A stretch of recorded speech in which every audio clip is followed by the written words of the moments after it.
Atos, o capítulo 2, do verso 42 ao 43, nós leremos a palavra de Deus. Eu peço que você abra sua Bíblia, então, no livro de Atos. Será também projetado, mas se você puder, abra a sua Bíblia. Obrigado, meu irmão. O tema da mensagem de hoje é uma família dedicada ao ensino apostólico. Uma família dedicada ao ensino apostólico.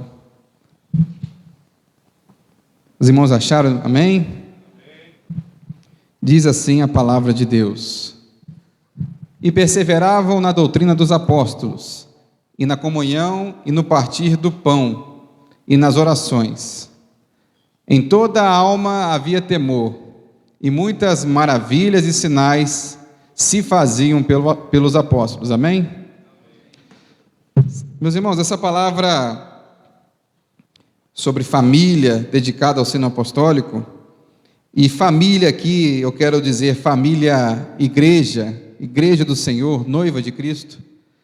Essa família, a cada vez mais ela tem sido atacada, diminuída, menosprezada pela sociedade. Mais um pouquinho só o volume, por favor. E o tema que está em voga na nossa sociedade é o tema dos desigrejados. Quem já ouviu falar essa expressão desigrejados, levanta a mão, por favor. Amém. Os irmãos, bastante pessoas aqui conhecem, os irmãos conhecem bem esse tema. Os desigrejados é um tema que foi utilizado para definir aquelas pessoas que se dizem evangélicas, que tiveram algum momento na igreja evangélica, fizeram parte de uma igreja, foram batizados, se tornaram membros de uma igreja, e num determinado momento elas entenderam que a igreja não fazia mais sentido para elas, que a igreja era desnecessário fazer parte, no caso igreja, instituição, como nós temos aqui, a Igreja Batista da Capelinha. A instituição, Igreja Batista da Capelinha, não faz mais sentido para mim, ou fazer parte de uma outra igreja batista, outra igreja Assembleia de Deus, e assim por diante. Entenderam que não era necessário. E uma das estatísticas do IBGE do ano de 2010 diz que cerca de 4 milhões de brasileiros se disseram evangélicos, mas não tinham nenhum vínculo com a igreja institucional. Em 2010, nós já estamos em 2022, 12 anos depois.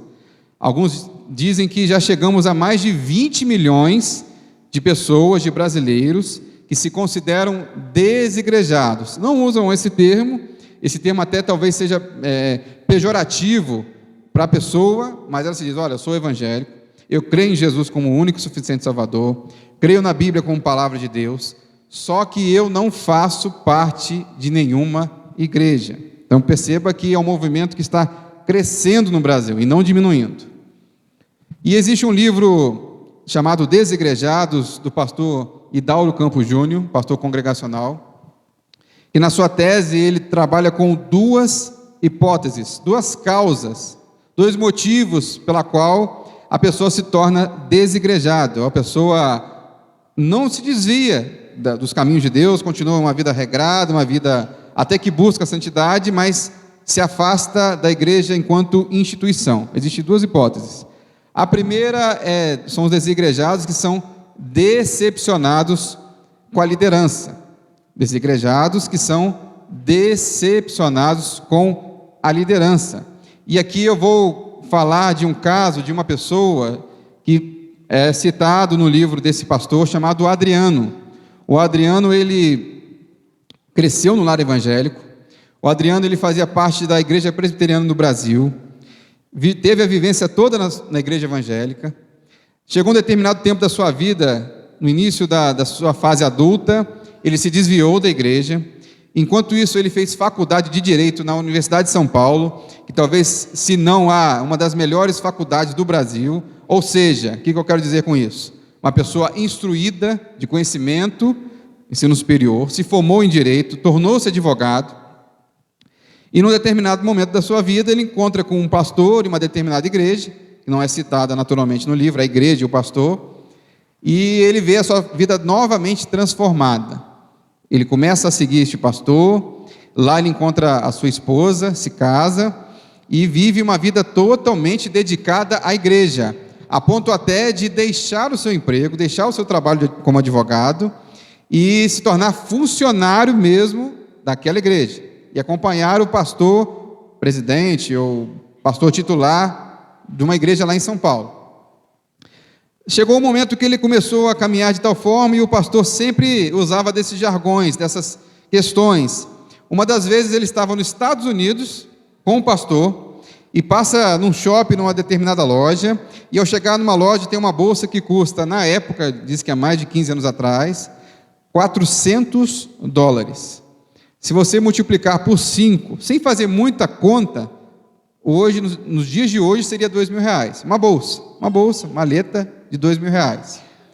E nesse momento o pastor se aproxima daquela bolsa e diz: eu quero comprar esta bolsa, mas quem vai dar esta bolsa é o Adriano. Ele se vira para o Adriano e diz: olha, você que vai me dar essa bolsa, você que vai me presentear com essa bolsa.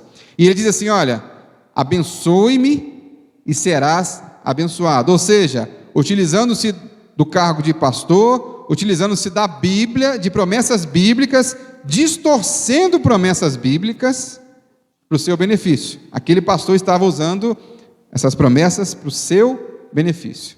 Então, o Adriano comprou aquela bolsa, não tinha condição financeira suficiente para pagar aquela bolsa, passou muita dificuldade por conta de uma bolsa e outros presentes que aquele pastor pedia, e o pastor pedia, ele não sabia dizer não, e não podia dizer não.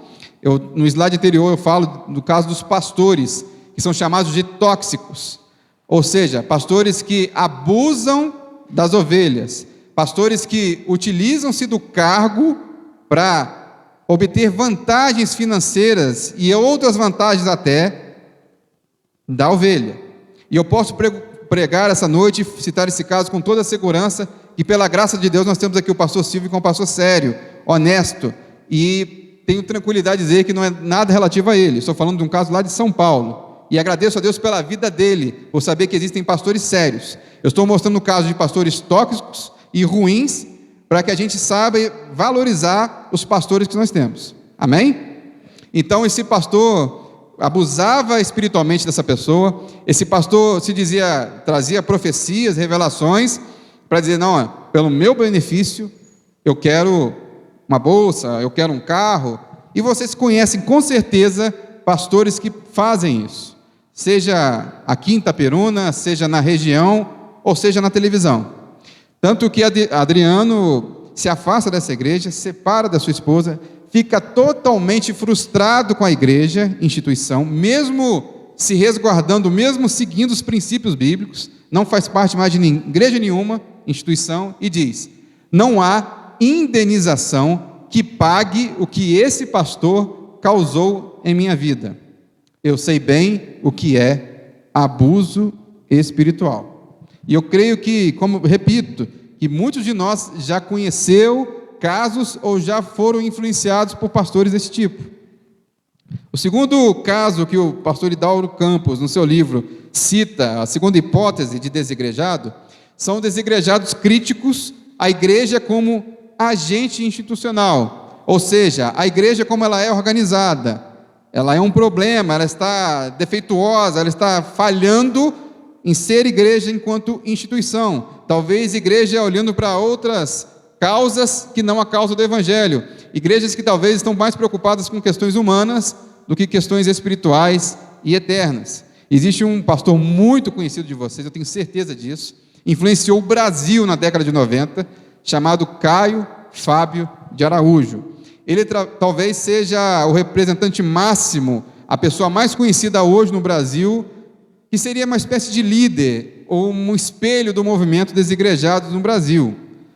Então, na década de 90, ele inclusive falava na TV Globo. Imaginem só, um pastor evangélico na década de 90, a influência que ele tinha a ponto de falar na TV Globo e ter espaço na TV Globo. Por exemplo, a história diz que ele teve um problema de infidelidade conjugal e ele se afastou da sua igreja, Igreja Presbiteriana do Brasil, se afastou da igreja e ficou muito tempo vagando sozinho, e até que ele se sentiu desigrejado e disse: olha, para quê eu vou precisar de uma igreja. Para que eu preciso de uma igreja local, de um grupo para se reunir? Então ele começa a pregar no YouTube. Hoje o YouTube, basta você ter uma câmera de celular, um bom microfone, talvez nem um ótimo microfone, e um canal, você começa a ter seguidores e você começa a dizer o que você pensa. Hoje a rede social nos permite isso. Então ele começou a falar, e ele é um homem muito inteligente, um homem sábio, talvez nem tanto, né, mas o seu conhecimento erudito, acadêmico da Bíblia é espetacular, um nível altíssimo. Ele então começou a trazer teses sobre a igreja enquanto instituição, que ela estava errada, que ela é uma instituição falida, uma instituição problemática, e que na verdade não era necessário a igreja ter instituição, CNPJ, ter paredes, ter um lugar para se reunir, bastava apenas que pessoas se reunissem de forma pessoal e ali estava a igreja do Senhor. Então ele cria a comunidade Caminho da Graça.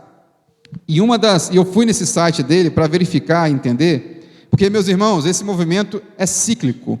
O que significa cíclico? Esse movimento de desigrejados, ele é circular, ele vai, sai da igreja, aí depois de um tempo ele começa a se reunir de tal forma que, se você analisar, ele está criando uma outra igreja. Não mudou nada, ele só saiu de uma igreja e foi para outra. Aí eu começo a entender, lá no site dele está escrito assim, o lugar de adoração perdeu sua ênfase geográfica, ou seja, seu lugar específico de adoração, e ganhou sentido existencial, só palavras bonitas. O templo sou eu, o lugar do culto é meu ser, e a liturgia é a vida vivida em Cristo. Mas o que é interessante é o seguinte, eles não têm igreja, instituição, não tem igreja não, mas eles se reúnem em estações, locais definidos, ou seja, tem lugar para se reunir, definido. Mesmo que não seja uma igreja, na arquitetura de uma igreja, tem lugar para se reunir. Tem diretoria, se você for lá, você vai procurar a diretoria desse movimento desigrejado.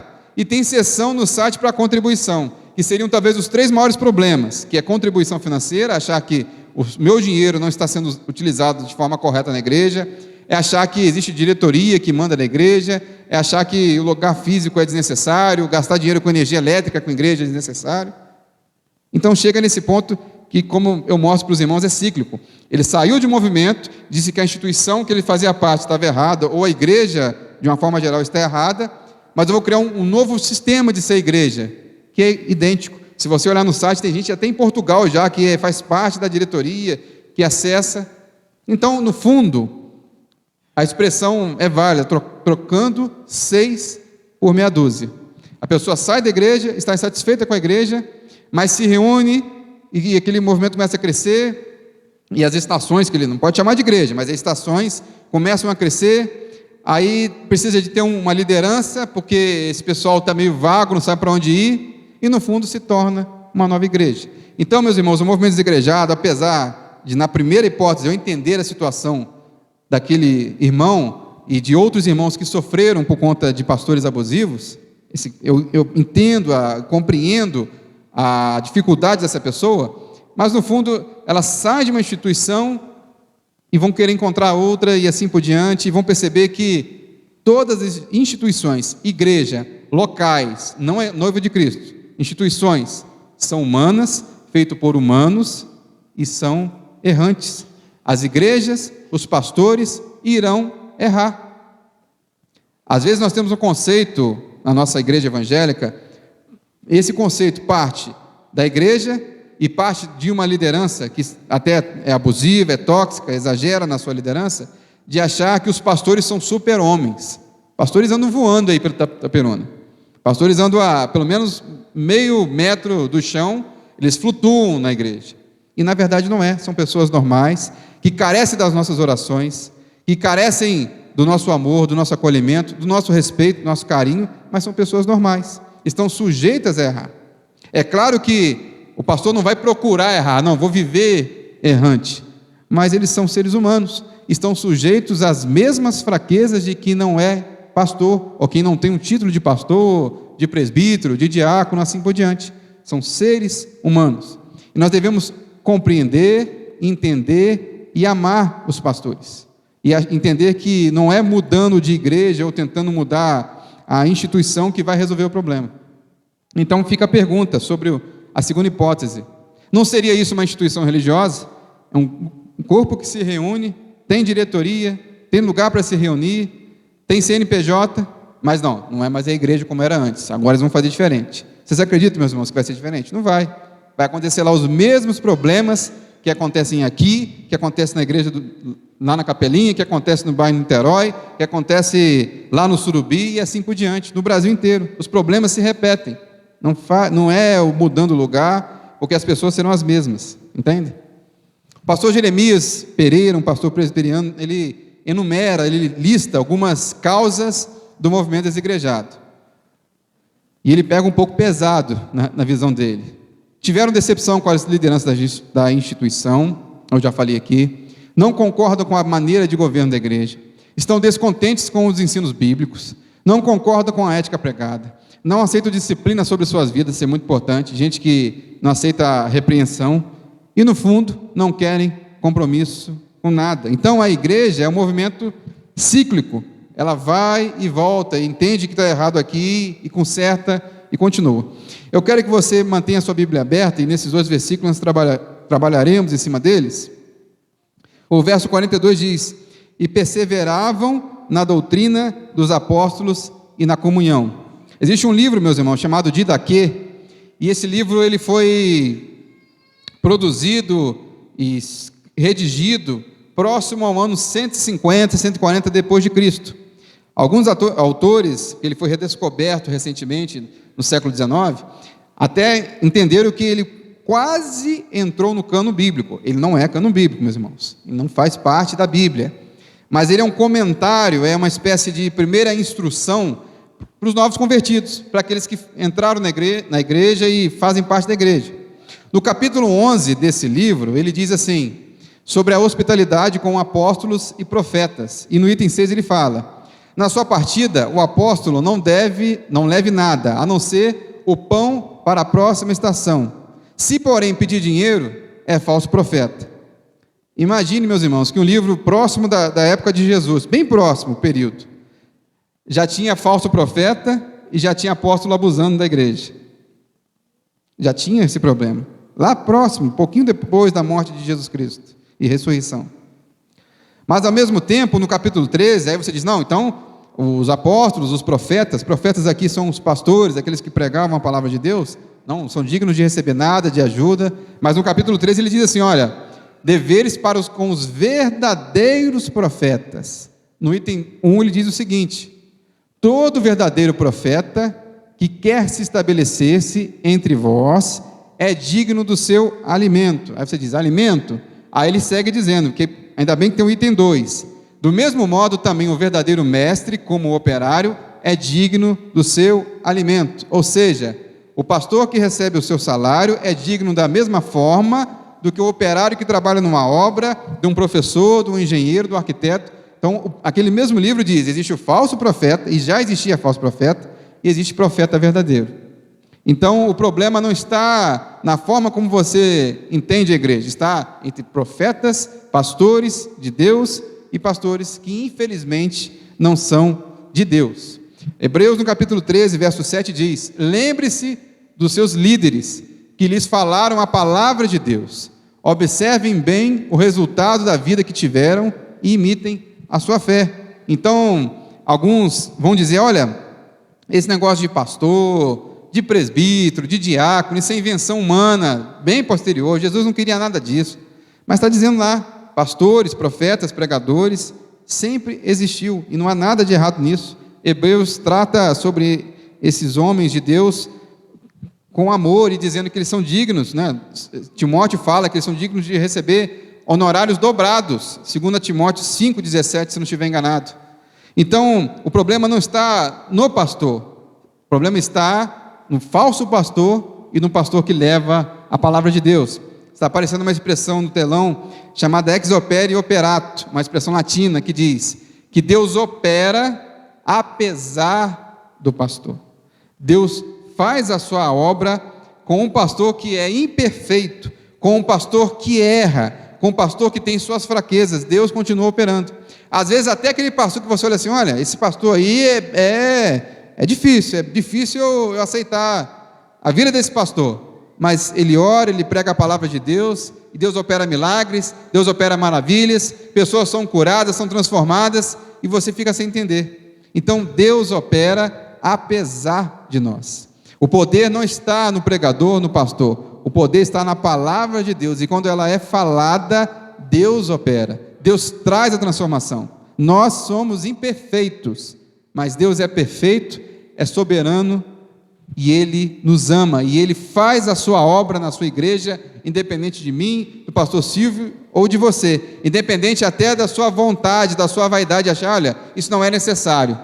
Independente disso, Deus faz a sua obra, e a igreja continuará seguindo, fazendo a obra de Deus, independente de você. Então, ame a noiva aqui é a igreja do Senhor Jesus, mesmo imperfeita, mesmo com pessoas imperfeitas, persevere na doutrina bíblica, ame a sua igreja.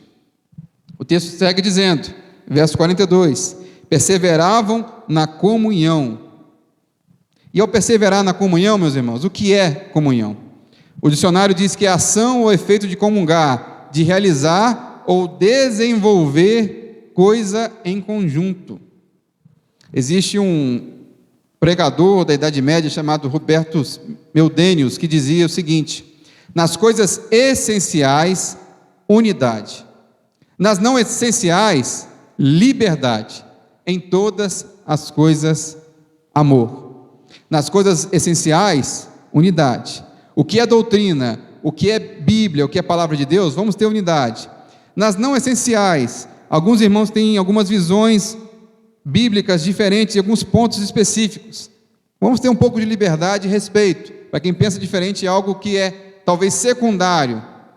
Em todas as coisas, tratemos com amor. Perseverar na comunhão, entender que o irmão pensa diferente de mim, seja qual o pensamento, a não ser que seja um pensamento muito fora da Bíblia, trate-o com amor, trate-o com respeito. É a comunhão que nos une enquanto igreja, é a comunhão que nos faz dizer, nós somos família de Deus, e abrace a família de Deus. Não seja aquele parente, mal comparando, que só fala mal do seu cunhado, do seu vizinho, do seu irmão, do seu primo, do seu tio.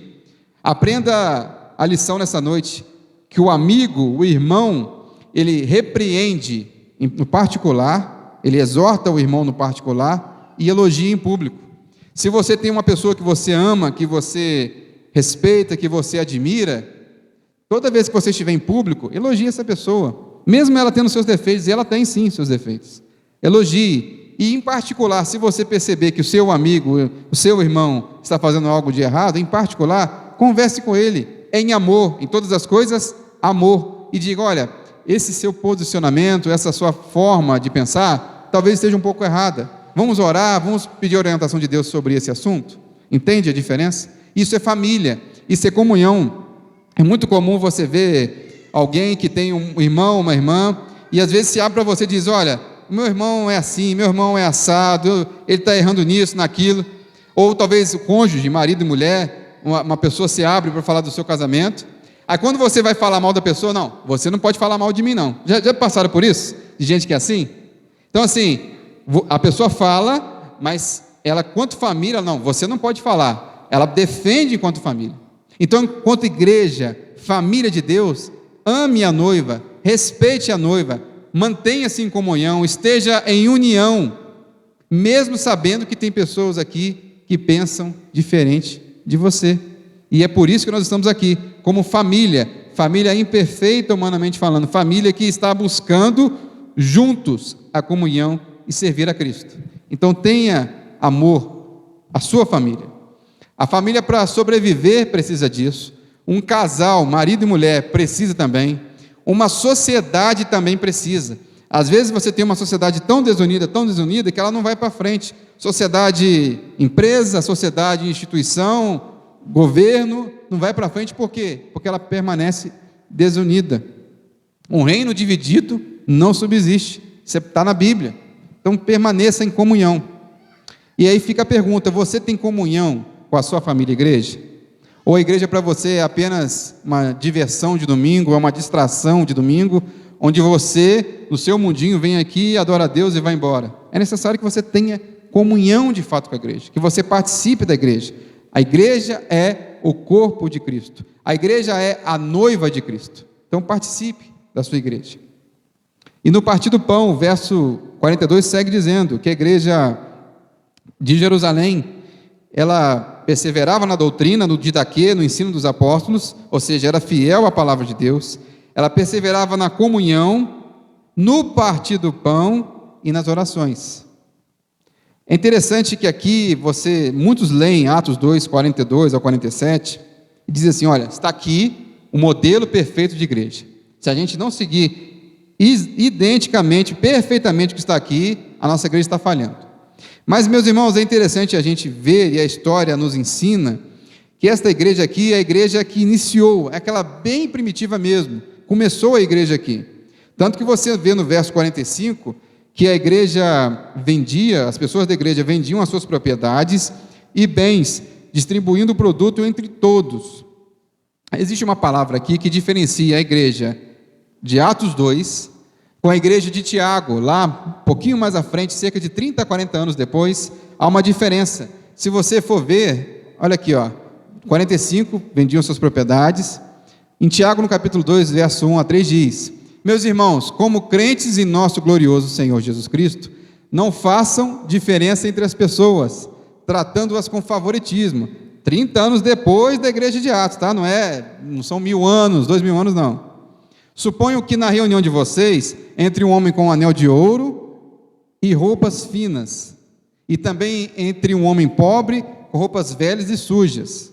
Se vocês derem atenção especial ao homem que está vestido com roupas finas, e disserem, aqui está um lugar apropriado para o Senhor, mas disserem ao pobre, você fica de pé ali, ou sente-se no chão, junto ao estrado, onde põe os meus pés, aí ele vai dizendo que está errado, que há um erro nisso.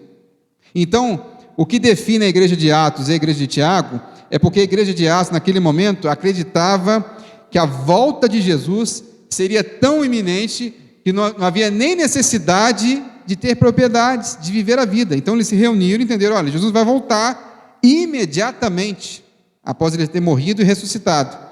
Passa-se um tempo e é entendido que nós devemos aguardar a volta de Jesus, mas viver as nossas vidas.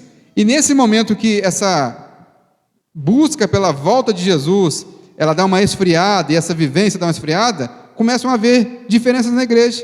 Começam a haver pessoas com mais dinheiro, pessoas com menos dinheiro, pessoas mais abastadas, começam a aparecer falsos profetas já nesse período em Tiago, porque já entenderam, olha, Jesus não vai voltar agora, então vou viver a vida do jeito que eu quiser. Inclusive, a carta de Tiago é um alerta para você que acha que você é salvo em Jesus e que pode viver a vida do jeito que você quiser. Eu estou salvo em Jesus, eu vivo a minha vida da maneira que eu entender.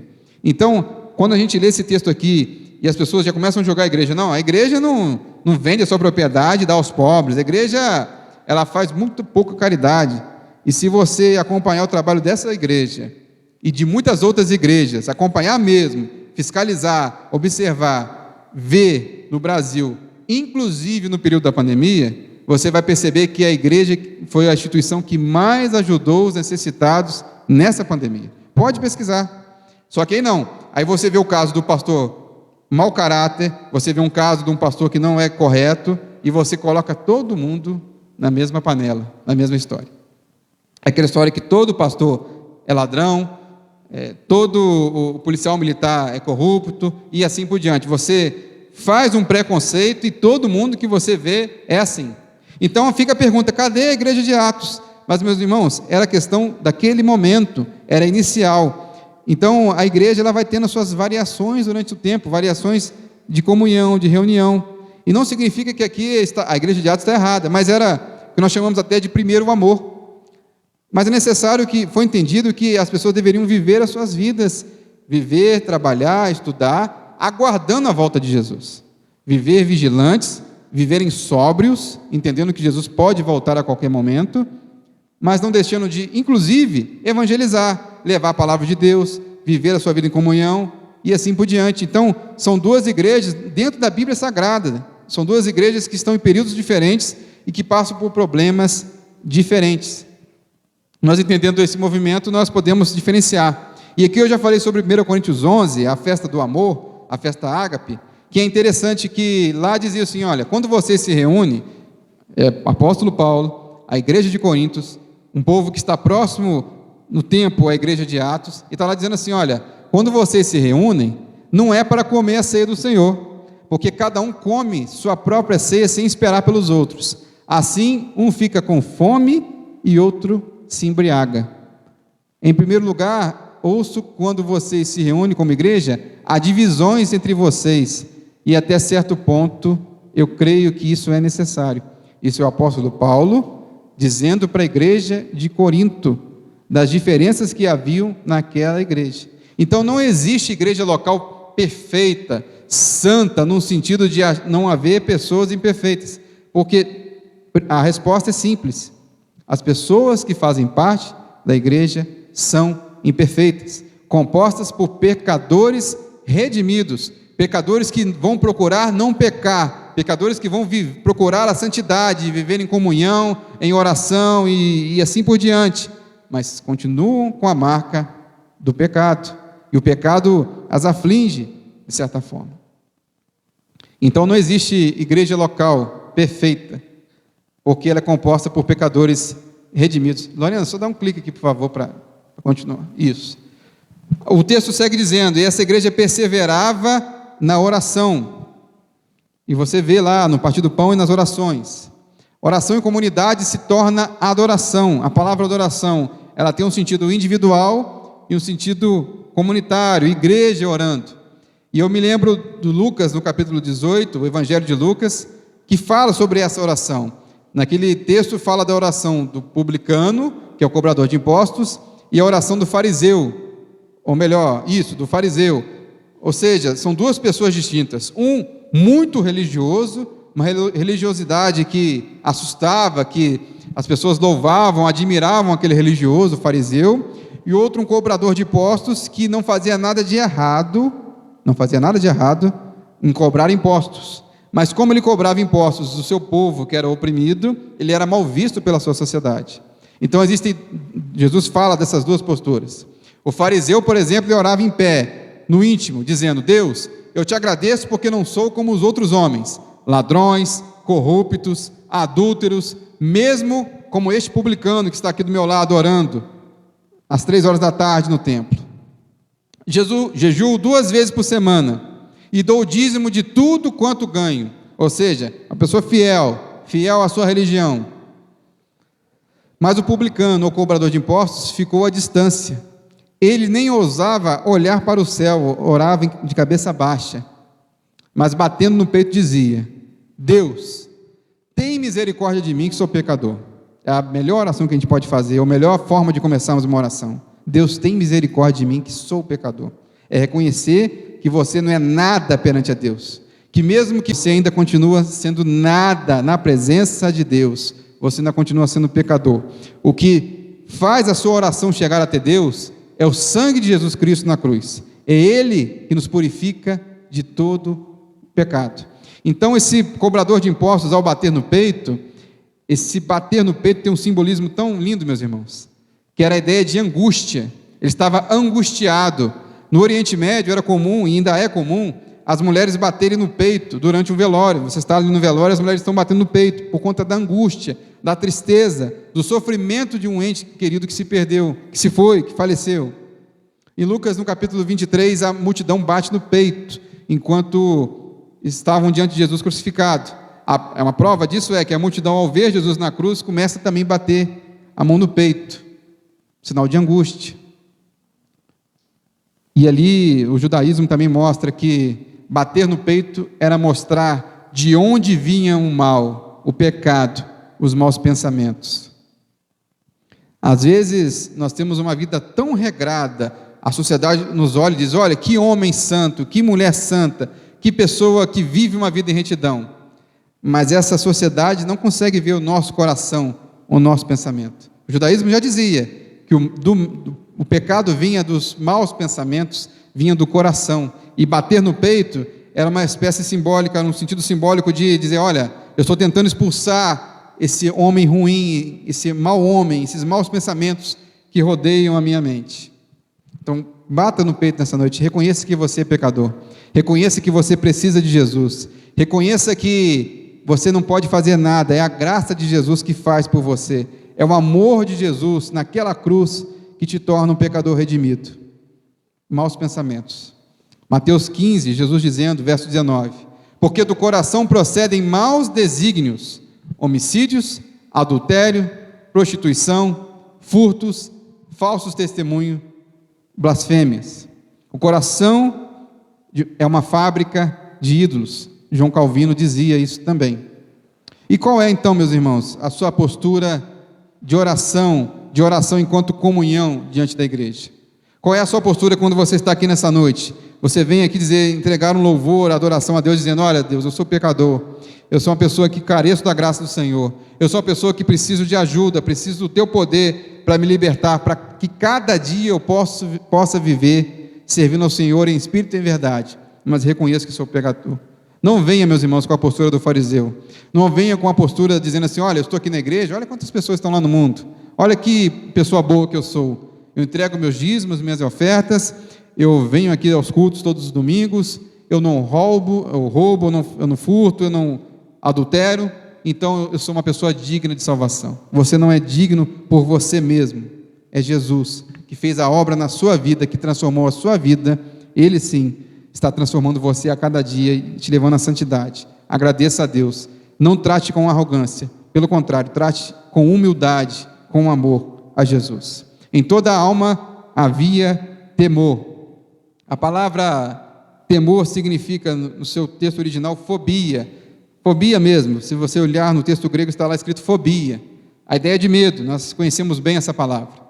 E aqui, o medo e a apreensão e o temor faz referência ao sagrado. E quando digo sagrado, é quando nós estamos aqui em reunião, quando estamos aqui louvando a Deus, quando estamos aqui orando, intercedendo e pedindo a presença de Deus em nossas vidas. E existe um erro muito grande que pode nos acometer e acomete a muitas igrejas, que é se acostumar com o sagrado, que é achar que está louvando aqui na frente, está pregando a palavra de Deus, está vivendo a sua vida cristã na presença de Deus, achar que você pode viver do jeito que você quiser e você pode participar do sagrado, pode participar de uma oração, achar que estar numa igreja é simplesmente uma reunião, uma mera reunião, como se eu estivesse em qualquer outra reunião de qualquer outro grupo. Mas, meus irmãos, é o pior erro que um pastor, que um cantor, que as irmãs de oração e assim por diante podem cometer, é achar ou se acostumar com o sagrado e viver de maneira indigna com esse sagrado. Então nós temos que ter muito cuidado. A igreja de Atos tinha temor de Deus. O exemplo disso nós temos em Moisés, na experiência da sarça ardente. Deus diz a Moisés, não te aproximes, descalça-te, porque estás em terreno sagrado. Isso é Moisés tendo o seu primeiro contato com Deus. Deus diz, olha, tenha temor na minha presença, tenha respeito na minha presença, tenha reverência na minha presença, porque eu sou santo, eu sou Deus Todo-Poderoso. Mas Moisés começa a ter uma relação tão íntima com Deus, e após libertar o povo no Egito e caminhar com o povo no deserto, ele se acostuma com o sagrado, ele fala muito com Deus, ele já está quase debatendo com Deus e fazendo petições. Aí você percebe no texto que ele teve medo até de olhar para Deus, reverência, respeito. Mas aí Moisés, a rotina de Moisés com Deus se tornou uma rotina monótona, vazia, ele se acostumou com Deus e achou que isso era normal, estar na presença de Deus, da maneira que estivesse, de qualquer forma. Aí segue adiante, Números 20, o Senhor, porém, disse a Moisés e Arão, uma vez que vocês não confiaram em mim, para mostrar minha santidade aos israelitas, não os conduzirão à terra que eu lhes dou. O erro de Moisés de achar que Deus deu uma ordem, e eu vou cumprir a ordem de Deus do jeito que eu quiser, da maneira que eu quiser, me acostumei então com o sagrado, com estar na presença de Deus e fazer de qualquer jeito. Deus diz a Moisés e Arão, olha, vocês não entrarão na terra prometida em Canaã, por conta de você se acostumar com o sagrado, de você estar aqui, vivendo a igreja de Jesus, estar na comunhão de Jesus, e achar que é normal viver do jeito que você vive, e estar na presença de Deus, da maneira que você estiver, e zombando e não obedecendo à vontade de Deus. Tome cuidado, meus irmãos, que você pode perder promessas de Deus, bênçãos de Deus, por conta de negligenciar o respeito e a reverência a Deus que lhe é devido. Você precisa ter medo de Deus. Eu falei da palavra fobia. Você precisa ter medo de Deus? Sim ou não? Não. Medo de Deus, não. 1 João 4,18 diz que no amor não há medo. Ao contrário, o perfeito amor expulsa o medo, porque o medo supõe castigo. Aquele que tem medo não está aperfeiçoado no amor. Quem ama a Deus não precisa ter medo de Deus, porque quem ama a Deus respeita a Deus. Quem ama a Deus obedece à vontade de Deus. Então você não precisa ter medo, você tem o temor, o respeito a Ele naturalmente. Então você não precisa ter medo de Deus, você precisa respeitar a Deus. Tem gente que tem medo de Deus, mas continua vivendo a vida que sempre levou, mesmo tendo medo de Deus. Então o medo para ela não faz diferença nenhuma, porque ela se arrisca do mesmo jeito. Não precisamos ter medo se amamos a Deus, mas não profane o sagrado. Faça tudo com Deus com temor e tremor. E aí segue dizendo o texto que muitas maravilhas e sinais se faziam pelos apóstolos. E eu quero encerrar nessa noite. Disse Pedro, Atos 3, verso 6: não tenho nem prata nem ouro, mas o que tenho, isso te dou. Em nome de Jesus Cristo Nazareno, levanta-te e anda. E aquele coxo levantou, aquele paralítico se levantou. Existe um diálogo que alguns dizem que não existiu, outros dizem que existiu, entre um teólogo chamado Tomás de Aquino, no século XI, e o Papa daquela época. E ao visitar o Vaticano, esse teólogo, ele passa por Roma e vê as catedrais todas cheias de ouro e prata, cobertas, e ele fica espantado, porque vivia numa região no interior da Itália e nunca tinha visto uma igreja suntuosa. E aí o Papa diz para ele: olha, nós não precisamos mais dizer que não temos nem ouro nem prata, fazendo alusão desse texto. Não, agora nós temos ouro nem prata. Mas aí Tomás de Aquino se vira para o Papa e diz: olha, mas também nós não podemos dizer levanta e anda. O que você tem oferecido a Deus nessa noite? O ouro e a prata são importantes para a nossa vivência, mas Deus quer de você o seu coração, o seu amor, o seu respeito. Talvez para Deus operar, nós precisamos nos humilhar a Deus e esquecer que não é ouro e nem prata, é o poder de Deus, é a nossa vida consagrada a Deus que fará a diferença. Às vezes nós podemos dizer: nós temos ouro e prata, nós temos joias, nós temos brilhantes, nós temos tanto dinheiro, mas nós não podemos dizer levanta-te e anda, não podemos dizer sai em nome de Jesus, não podemos dizer que falar da palavra de Deus e evangelizar e a pessoa ser transformada. Que nessa noite você reflita sobre isso. O que você tem oferecido a Deus? Se você ama a Deus, a sua presença, respeite a sua vontade. Você ama a sua família? Eu creio que sim. A maioria, se não todos, ama a sua família. Você tem comunhão com a sua família? Eu creio que você tem comunhão com a sua família. Uns mais, outros menos, mas tem comunhão. Então persevere, lute por ela. E a sua família que eu estou falando aqui é família igreja, família de Deus, a noiva de Cristo, que nós, enquanto famílias, iremos para o céu e adoraremos eternamente o Senhor Deus, por conta dessa família que Ele nos trouxe. Valorize, ame a sua igreja, respeite a sua igreja e tenha uma relação de comunhão com a sua igreja. Vamos orar, meus irmãos? Vamos ficar de pé?